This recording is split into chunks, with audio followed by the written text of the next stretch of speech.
Hello, and welcome to another episode of Come with the Light and Reveal, where every Wednesday we talk about one of the beautiful stained glass windows here at NoHo First. I'm looking forward to this week because I'm not going to talk about a disciple. Instead, I'm going to talk about my actual favorite of the stained glass windows here. I'm going to talk about Jesus, the Good Shepherd. Jesus was known as the Good Shepherd by those who followed him. He would say, "I am the Good Shepherd. I know my sheep. My sheep know me, and I give my life for my sheep." This fulfills the role that the prophet Micah talked about when he predicted that Bethlehem would produce a ruler that would become the shepherd of the people of Israel. In this window, there are familiar symbols of Jesus and his flock. Jesus wears a red cloak, which symbolizes both love and sacrifice. He also holds a lamb in his arm to symbolize his connection and devotion to supporting those weakest in his flock. The plant growing in the foreground is lamb's lettuce. This plant has its tender leaves that start to appear just at the time the baby lambs start to graze, symbolizing the provisions brought by God for his creation.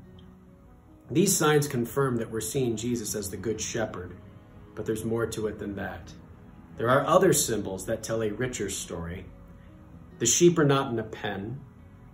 In fact, they fill the landscape in uncounted numbers. Jesus holds the gate open, and the sheep enter into a new space. To understand the full meaning, there are a few other symbols we have to look at. At the top of the arch are pomegranates and clusters of grapes. These fruits together are featured in the first exploration of the Promised Land after the Israelites left Egypt. Scouts returned with a single cluster of grapes that was so large, 2 men had to carry it. It's a lot of grapes. They also brought back pomegranates, and figs. These symbols alone would show that Jesus was leading his flock into the Promised Land, but there's still a little more than that.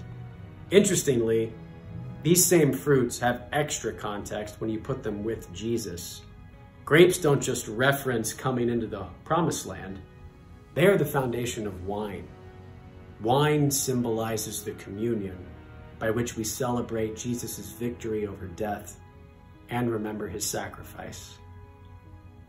Jews saw the pomegranate as a symbol of the first 5 books of the Bible, known as the Torah. They held that a pomegranate contained 613 seeds, one for each of the 613 commandments given in the Torah. Jesus taught that out of all of these commandments, though, love was the most important.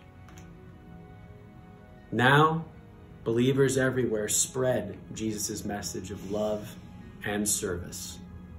The seeds in a pomegranate now stand for the many believers that grow in the universal church.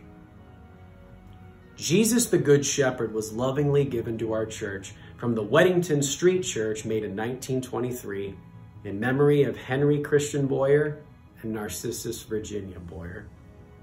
Given by their children, Richard, Florence Failer, Pearl Kennedy, Rose Foster, Bird Tidrick, Carolyn Clark, Ora Fullerton, and the Ladies' Aid Society.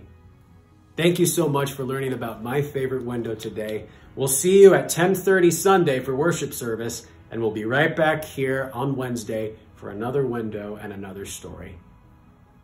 God bless.